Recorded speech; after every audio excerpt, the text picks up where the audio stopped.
É sempre com muita alegria e gratidão que estamos aqui. Casas amigas, me sinto completamente em casa quando estou aqui na Casa Maria do Andar.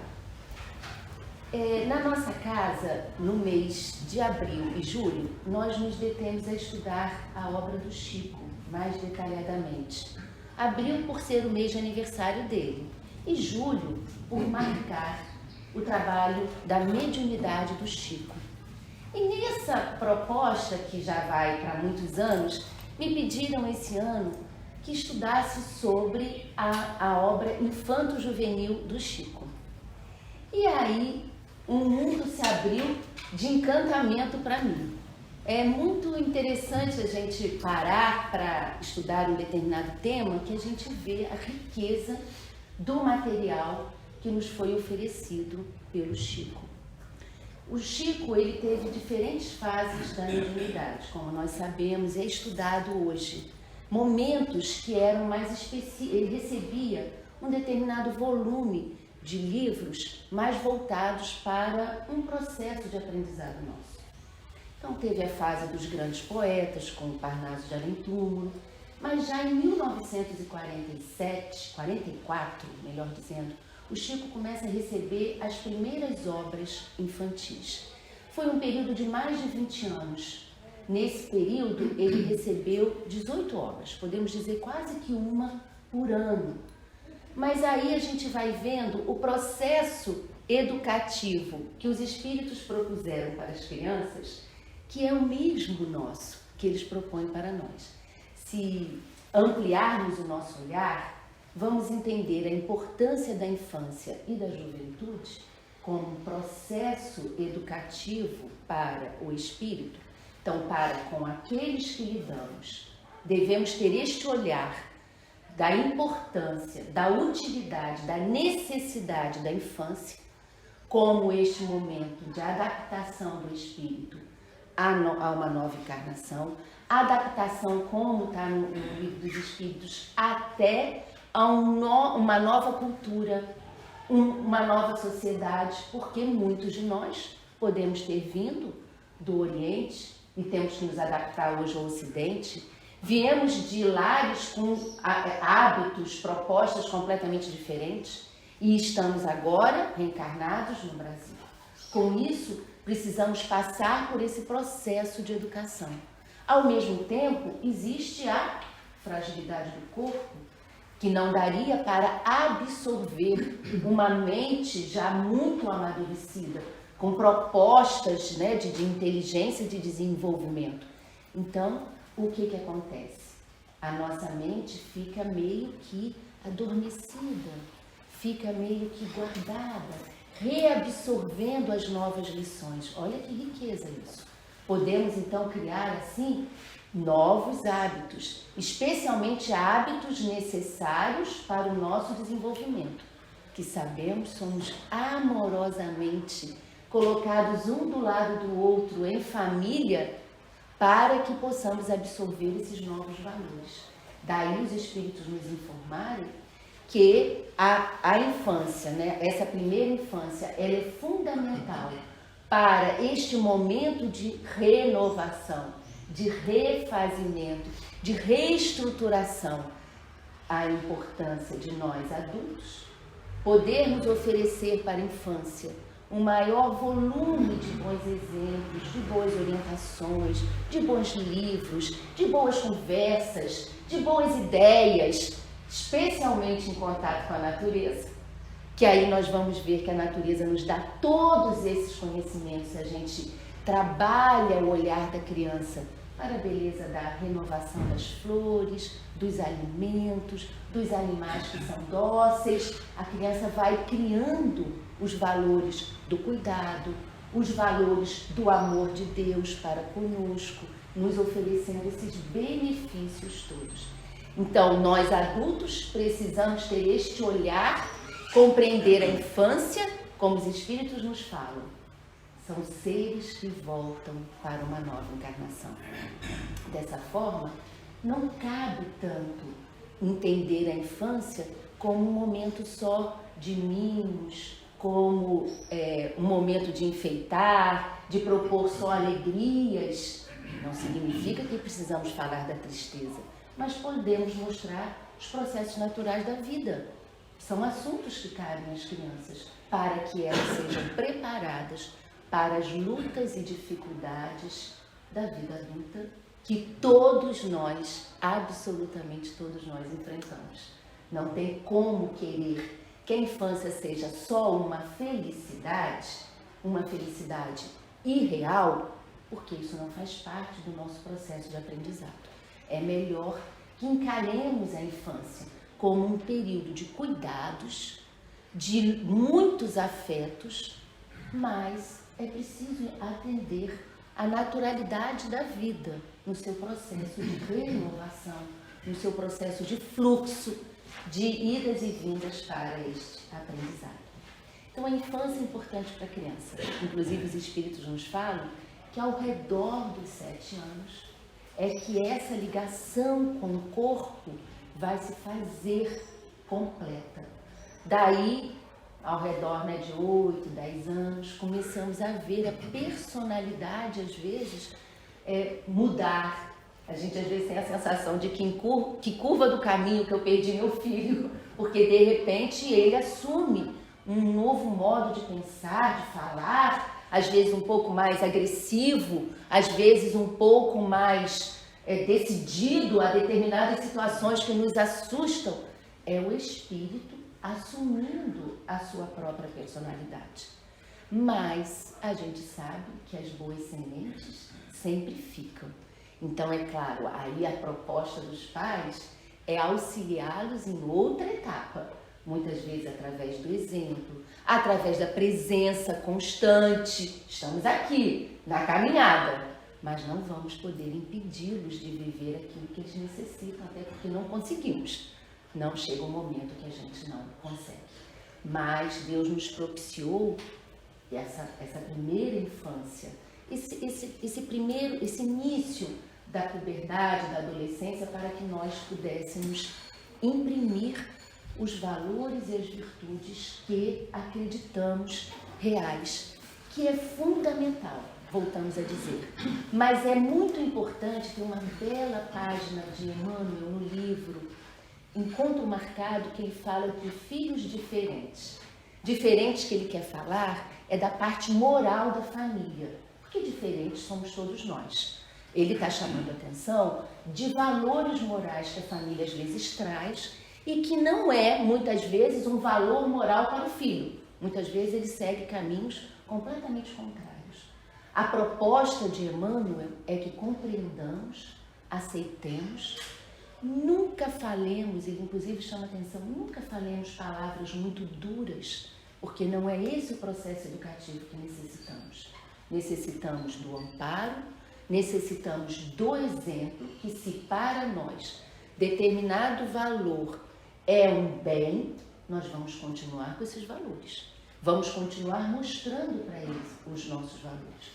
Mas vamos permitir que aquele espírito, filho de Deus, siga o seu processo de aprendizado como foi permitido para nós que seguíssemos os nossos.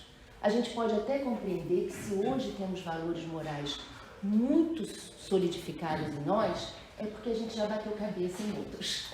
O nosso processo é sempre complicado. Então, se hoje a gente tem, por exemplo, a honestidade como um valor que eu não quero abrir mão, provavelmente eu já bati cabeça em outros sentidos. Aprendi por mim mesma que a honestidade é um valor. Renasço com isso e muitas vezes solicitamos, ou então nos é solicitado que atendamos a espíritos que ainda não têm honestidade como valor. Olha a riqueza.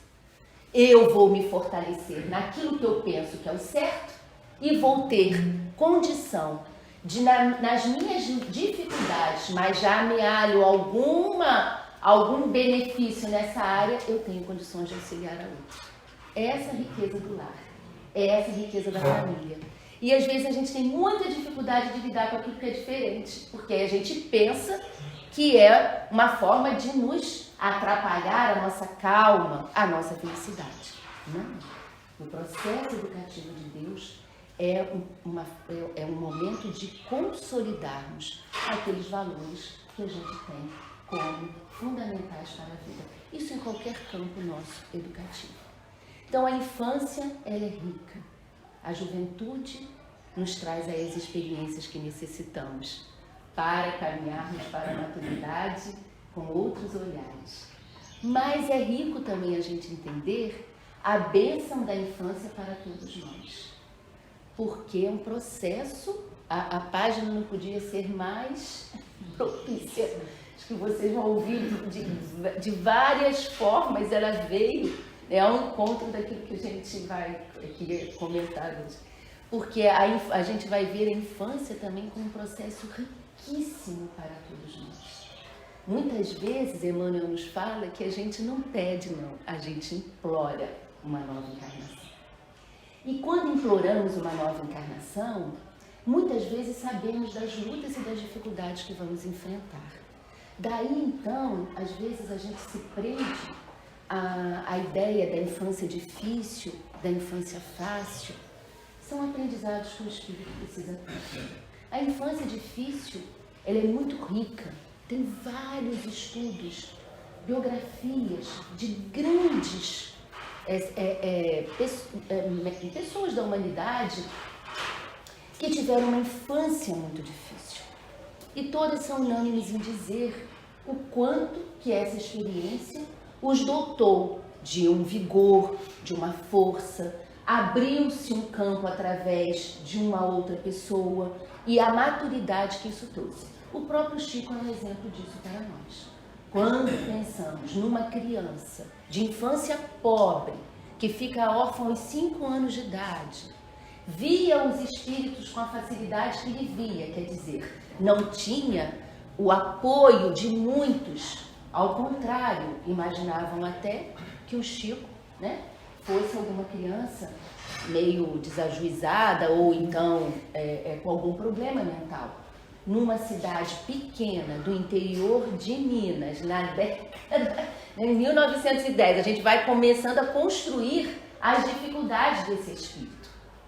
Mas isso o dotou e o fez perceber na grandeza da sua alma o quanto que era necessário não ter facilidade. Me lembro muito do seu Ricardo no livro Nosso Lar, quando ele vai reencarnar. Não sei se vocês lembram essa passagem lindíssima. Ele já estava reencarnado e é desdobrado e vai até o seu núcleo familiar no Nosso Lar. E quando os seus familiares, suas filhas, com muita alegria perguntam: em que podemos te ajudar? Ele fala: não me deem facilidade. Não me deem facilidade. A possibilidade de cairmos diante das facilidades é muito maior do que diante das dificuldades. Principalmente se os adultos que cercam aquela infância difícil têm o olhar de que estamos todos sob a proteção de Deus. Então não é um olhar de pena propriamente dito, é um olhar de compaixão. Eu estou aqui do teu lado para auxiliar no que for possível, mas eu sei que isso vai te trazer belos ensinamentos. Então eu saio da piedade, porque a ideia da piedade às vezes nos valoriza mais do que o outro. Porque assim, é um sentimento que eu tenho, como eu sou bom, eu tenho pena. Só que a pena restringe. Quando eu olho o outro com pena, é como se eu visse, falasse assim: nada mais te resta na vida. Você nasceu assim, seu corpo tem suas limitações, ou a sua família tem suas limitações, você não pôde estudar. Aí me vem o pensamento de pena, nada mais te resta. O sentimento de compaixão não. É um sentimento que eu desejo, quero estar do teu lado. Não tenho todas as respostas, mas o que eu puder fazer, eu vou fazer, para que você possa viver melhor e eu também. Porque o processo da compaixão que gera a generosidade é mútuo, não tem um acima do outro. Temos uma caminhada a percorrer. E se um auxilia o outro, melhor é para nós dois. Então a infância, ela tem essa riqueza.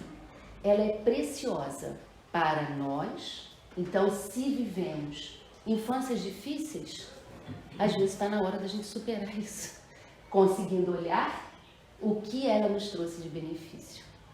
quando eu vou falando assim, me passa pela cabeça muitos vultos da história da humanidade. Que o próprio Rousseau, que tem um trabalho belíssimo na infância, ele foi órfão de mãe quando nasceu. A mãe desencarna no seu parto. E ele teve um pai que era louco por livros. Diz que aos 4, 5 anos de idade, ele já varava a madrugada numa biblioteca onde o pai cuidava da casa, e eles nem se davam conta de que a noite tinha passado, eles estavam ali. Aos 14 anos de idade, o seu pai desencarna também e ele sai de casa. Então a gente vê quem foi Rousseau, a bagagem que ele trouxe para o desenvolvimento das ideias na área da educação, na área da sociedade de uma maneira geral. Então aí a gente começa a ver, e tantos outros, o que representou a infância difícil. A infância fácil também tem seu significado, porque se Deus nos permitiu que tivéssemos um lar, nascêssemos de um lar estruturado, onde fomos amorosamente envolvidos, tivemos às vezes facilidades materiais, ou então tivemos facilidades para o estudo, tivemos facilidade para que nos desenvolvêssemos com saúde, também tem um significado. Se hoje somos adultos e tivemos essa vivência, é que Deus também espera que produzamos mais. Não que nos sintamos privilegiados, nem que nos sintamos, como muitas vezes eu vejo até nos jovens, com uma certa culpa, porque nasci num lar privilegiado. Não, não é culpa, não é privilégio, são propostas de trabalho. Então siga em frente com as possibilidades que você tem.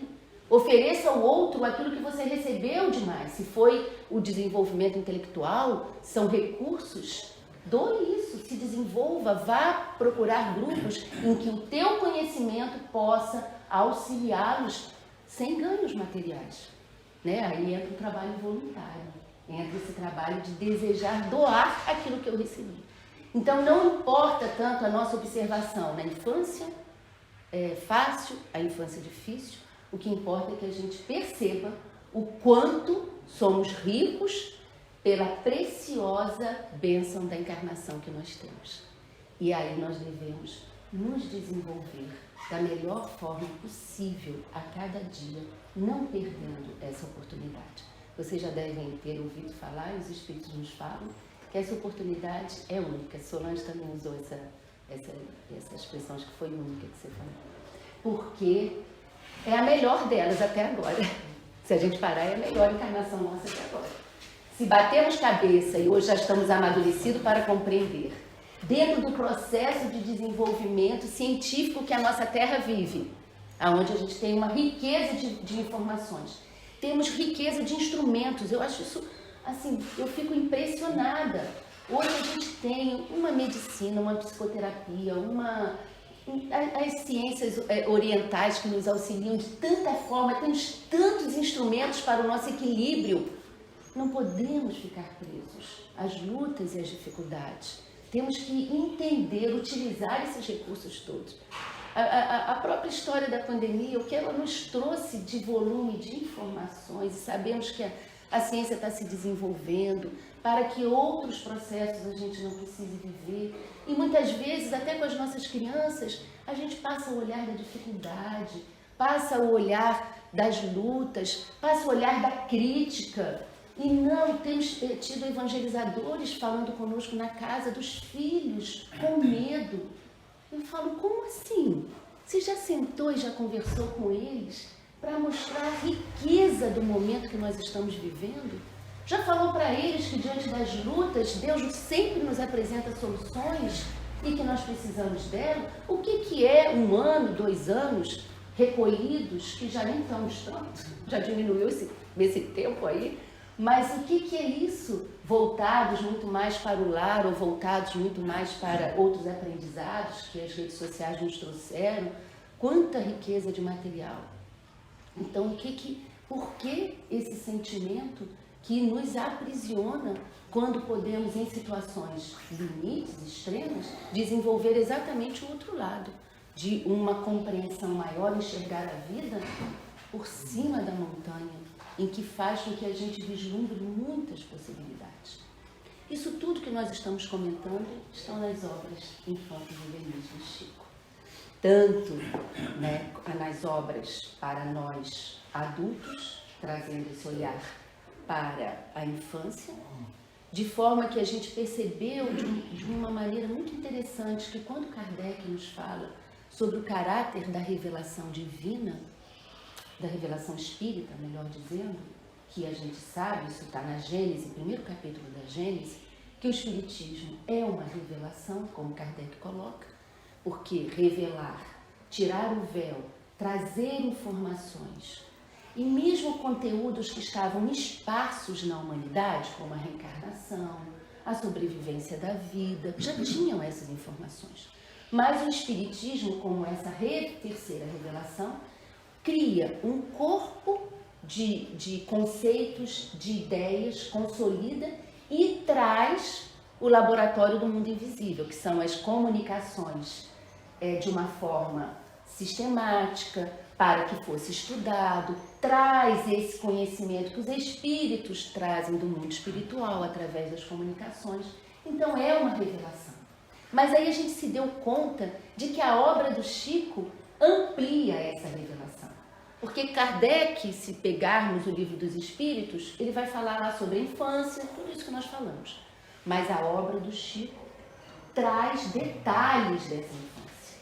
E com a mensagem de crianças e jovens que desencarnaram, nos traz essa ideia do mundo espiritual, da situação deles após a morte, o que nós não sabíamos até então. Claro que com o conhecimento espírita a gente tem condição de deduzir, mas trazem detalhes.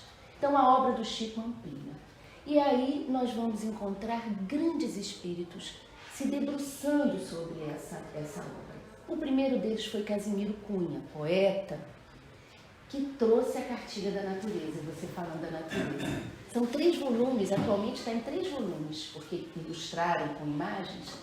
Belíssimo trabalho de Casimiro Cunha, não só para crianças, mas para nós.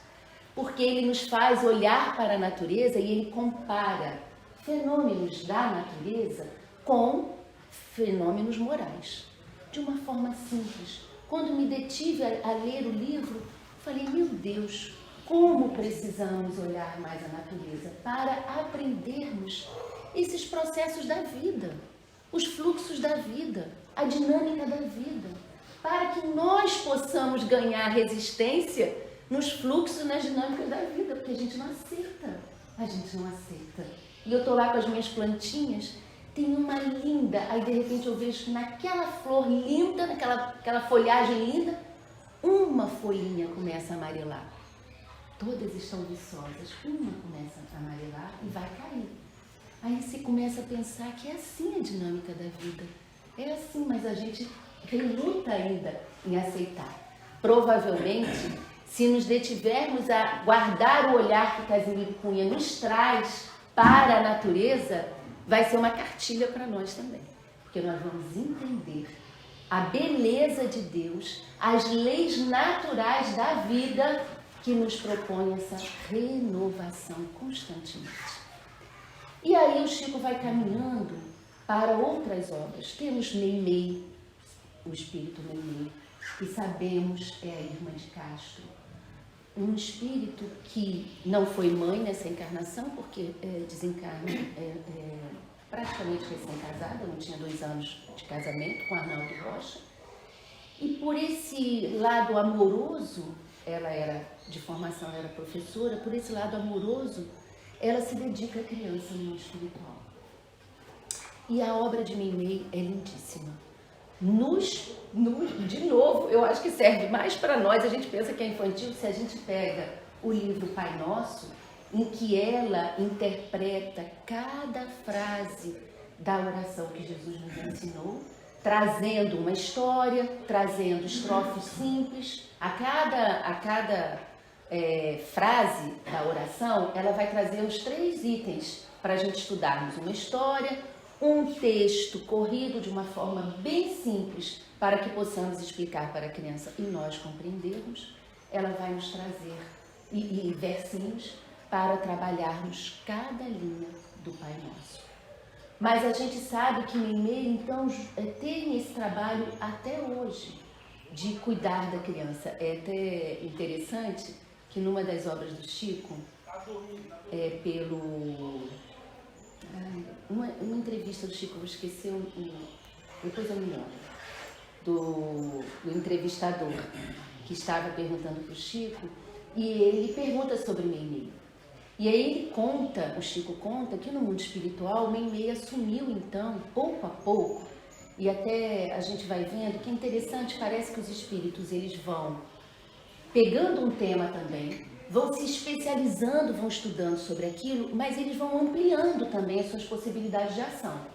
Dos livros, provavelmente, Meimei passa a assumir novas responsabilidades com o trabalho da evangelização, especialmente da criança, mais da criança do que do jovem, no nosso Brasil e em muitas casas espíritas. Ela é responsável pela orientação do trabalho da evangelização com a criança.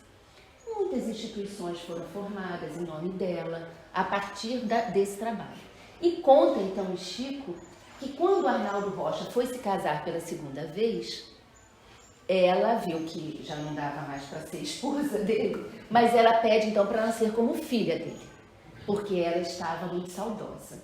Era difícil caminhar sem ele, sem este amor. Meimei, vocês sabem que era o apelido entre eles de amor eterno. Um chamava o outro de Meimei.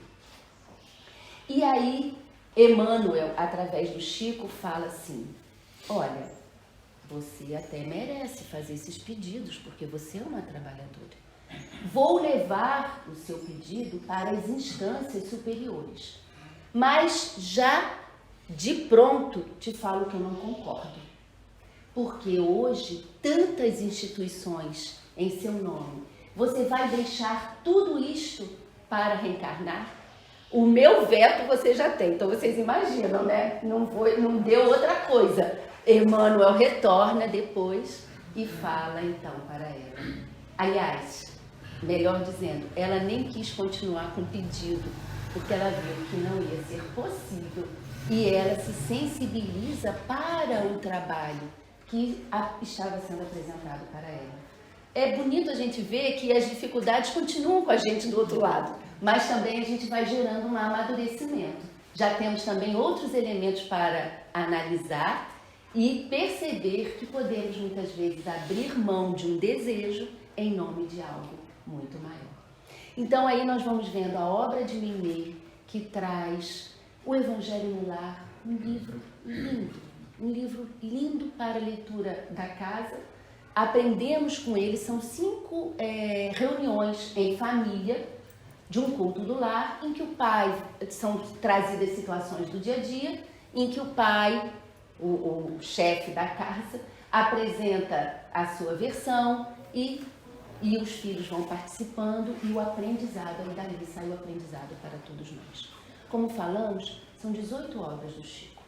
E nessas obras, então, a gente vê o quanto que isso foi trazendo de conhecimento e chega o momento dessas mensagens das crianças que desencarnaram. O próprio livro Crianças no Além, que se tornou um livreto próprio de uma mensagem só de uma criança, mas eles tiveram o cuidado de ilustrá-lo de uma forma muito bonita para que pudesse servir como uma informação para as nossas crianças.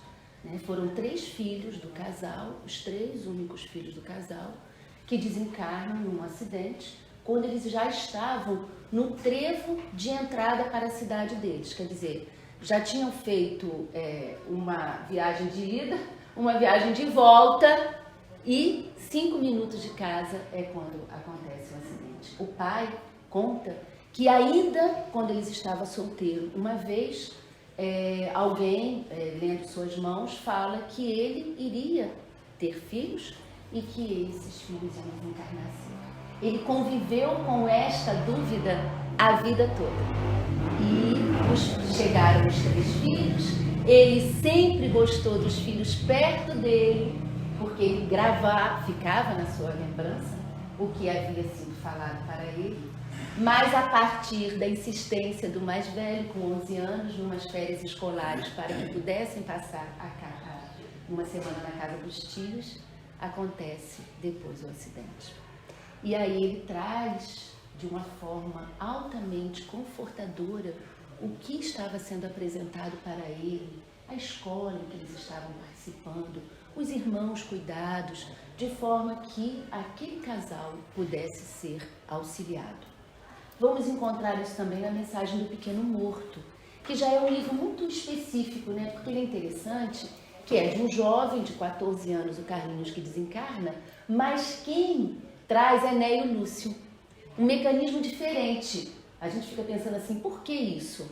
Por que não foi o próprio jovem que trouxe? Talvez para construir uma narrativa mais plena, a gente pode dizer, porque é um livro de muito aprendizado para as nossas crianças. E aí nós vamos lembrar, numa entrevista do próprio Chico, que está no livro A Terra e o Semeador, ele solicitando que a partir dos 8 anos de idade, mais ou menos, nós levássemos a informação espírita para as nossas crianças.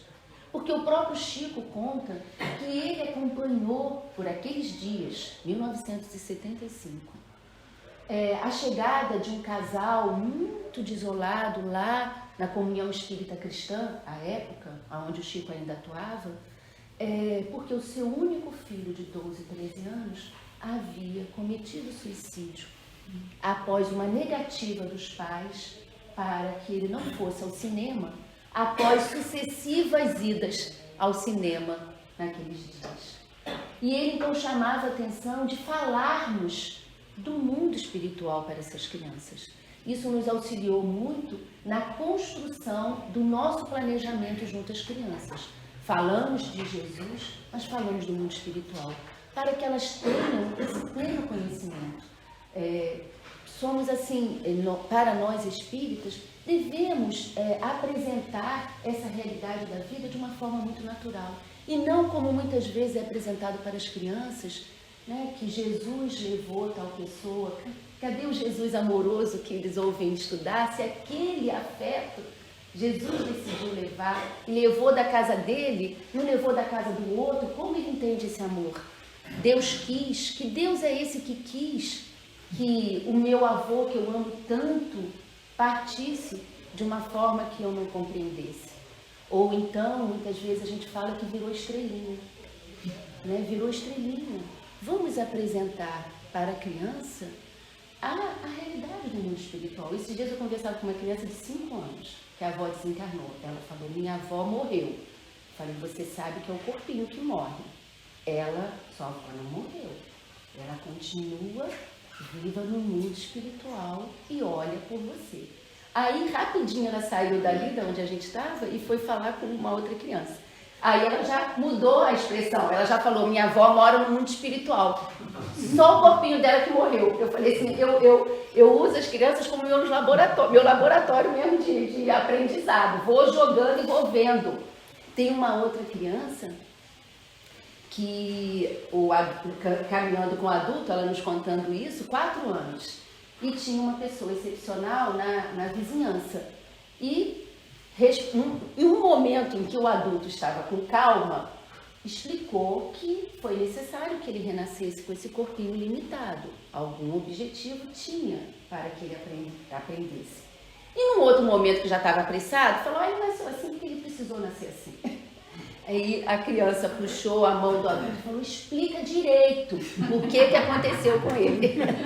Quer dizer, a outra informação calou na sua inteligência ainda frágil, mas calou faz sentido isso.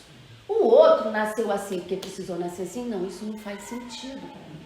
Então, essas obras que foram trazendo para nós são uma forma também dos espíritos nos prepararem de como trazer essas informações espíritas fundamentais para a compreensão da vida para as nossas crianças. Esses dias ainda encontrávamos uma bela página recebida pelo Valdo Vieira, em Ceareiros de Volta, Alberto Calmon. É um espírito que a gente não só conhece nesse livro. Que ele chama a atenção de que em 1954 já tinham 5 gerações que tinham conhecimento do espiritismo. Cada geração, acho que é 25, 30 anos. Desde 1857 já tinha 5 gerações que tinham acesso à mensagem espírita. E muitos dessas 5 gerações já era a segunda reencarnação como espíritas. E ele chama atenção o que significa isso como um processo de libertação do espírito. Porque ele, no mundo espiritual, compreendendo essa realidade, entendendo onde ele está, ele assimila muito melhor a experiência do mundo espiritual, renasce de uma forma muito mais amadurecida, compreendendo também a vida por outro ângulo, porque ele assimilou a experiência do mundo espiritual, o que muitos de nós, muitas vezes não assimilamos, porque não entendemos nem onde estamos, não conseguimos compreender, muitas vezes ficamos vinculados ainda à experiência terrena, por medo, por indecisão, incerteza, e não avançamos. Então, a riqueza que é a informação espírita, a partir do momento, para nós, espíritos eternos. Mas aí, só para caminharmos para o nosso final, que a Yara falou assim, e aquele livro que são Os Filhos do Grande Rei? Não sei se vocês têm conhecimento desse livro. 1946, Veneranda, pela psicografia do Chico, nos traz esta obra-prima. Para mim é um livro que eu leio e releio como aprendizado muitas vezes. A primeira pessoa que me chamou a atenção desse livro foi Lamartine Palhano, pesquisador espírita, profundo estudioso. Um dia, conversando com ele, ele falou, você já viu a beleza que é este livro? E lembrando que Veneranda é aquele espírito que está lá em nosso lar, que construiu os parques, que construiu os espaços verdes para educação, para que fossem locais belíssimos, onde pudessem ser ouvidas as informações para os espíritos, tanto de nosso lar quanto muitos que vão renascer. Veneranda também já se sabe hoje que ela é a Rainha Santa de Portugal, Isabel de Aragão, aquela que, em Portugal, consideram o milagre de ter transformado pães em rosas. É a Santa de Coimbra, aonde ela é amada, querida pelos portugueses, com muitas imagens lá. E ela, então, nos traz, já o prefácio, é belíssimo, que ela propõe que de Jesus e os meninos, ela fala por que Jesus ama os meninos. E o Divino Mestre ama as crianças com especial carinho, ela fala, porque ele sabe que os meninos e meninas do presente serão pais e mães do futuro. Sabe que todos os pequeninos de hoje serão os administradores, ministros, juízes, professores, médicos, advogados, artistas, escritores, artífices, lavradores e operários de amanhã. E por isso simboliza neles a esperança do mundo onde o reino de Deus será edificado. Jesus reconhece que se os meninos de agora quiserem, a terra do porvir será melhor, mais sábia e mais feliz. E por essas razões que o Divino Senhor se aguarda a compreensão e o concurso dos homens bons, também espera a cooperação das crianças fiéis. E aí cabe-nos, nós adultos, sensibilizá-los para esta fidelidade a Deus como uma bela forma deles avançarem. Mas muito rapidamente vou relatar para vocês o que se trata essa história. Conta Veneranda que foi uma parábola que Jesus contava para os meninos da sua época. Muitas vezes os apóstolos tentavam afastá-los, mas Jesus os abraçava e contava para eles essa história. Que o Senhor, magnânimo, Rei de todos os mundos, estava preocupado com os seus filhinhos porque ele desejava que os seus filhos pudessem tomar conta da sua herança divina. Mas para isso sentia eles tão frágeis, ainda na ignorância, ainda na indecisão, e só lhes pensava que era importante eles amadurecerem. Ele que era senhor de vasto domínio, de muitos mundos, o que ele poderia fazer pelos príncipezinhos? Chama então os seus cooperadores mais sábios, mais velhos, e propõe que estudassem uma forma. E aí as opiniões foram várias. Vamos construir um jardim, um paraíso, um templo. E aí, quando levam a proposta para este senhor, ele decide então juntar as três possibilidades. Criaria um paraíso de belezas, criaria um jardim e um templo, aonde os príncipezinhos pudessem se desenvolver na sabedoria e na inteligência e na ciência. E assim foi feito. Foi buscado um espaço nos seus infinitos domínios para que ali fosse criado. E esses cooperadores logo colocaram mãos à obra para construir. E assim eles foram se desenvolvendo, buscando detalhes para a construção dessa grande escola. E aí vieram os mares, vieram as florestas. O rei magnânimo também ficou preocupado para que os príncipezinhos pudessem ter facilidades e aproveitar as belezas dessa grande escola. E aí foram criados planícies, foram criados vales, para que eles pudessem aproveitar e espalhar. E detalhes foram sendo pensados, árvores que pudessem dar o alimento, animais que chegassem com o seu trabalho, inteligências ainda rudimentares, mas pudessem oferecer fatos, situações em que facilitassem os príncipezinhos nas suas dificuldades. E aí as crianças perguntaram, e os príncipes ocuparam essa escola? Ocuparam. O rei decidiu que era importante a claridade do sol para que os príncipezinhos nunca se sentissem no escuro, e veio o sol, e para que à noite eles não pensassem e nunca se detivessem nas trevas do desentendimento, da falta de compreensão, fez-se uma lâmpada suave que iluminasse essa escola à noite com um belo luar. E foram chegando mais elementos. O rei solicita de que pudesse ter mecanismos de comunicação, que esses príncipezinhos não ficassem isolados nos seus espaços, porque era muito importante que eles desenvolvessem a fraternidade e a cooperação. Os cooperadores do rei retornam para a escola e vão cavar nas montanhas águas que estavam submersas para que elas saíssem, formassem fontes, rios, lagos, mares, e aí, se eles pudessem se locomover através disso, estradas naturais foram formadas na escola. E quando chegou a hora dos príncipezinhos chegarem, o rei decidiu que era importante que eles tivessem um uniforme. O uniforme ia ser, na íntegra, ia ser o mesmo para todos. Iam ter cores diferentes, talvez brancos, pretos, amarelos, pardos, avermelhados, mas isso não era importante, porque afinal todos eram filhos do grande rei.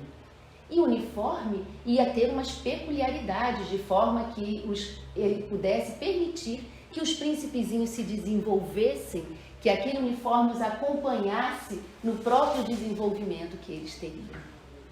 Mas, infelizmente, após tudo, esqueci de comentar o lar, para que eles não ficassem fora do apoio um dos outros, é instituído o lar nessa escola. E no lar também foi levado eles a perceber a importância de criar espaços para alimentação, para encontro, para que os príncipezinhos à noite pudessem sentar e trocarem ideias e um aprender com o outro. E assim a escola se preparou nos mínimos detalhes.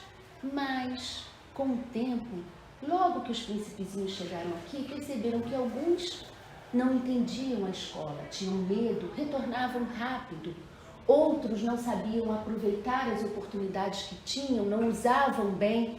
E assim, de novo, o Senhor, reunindo com os seus colaboradores mais velhos e mais sábios, iam propondo ajustes.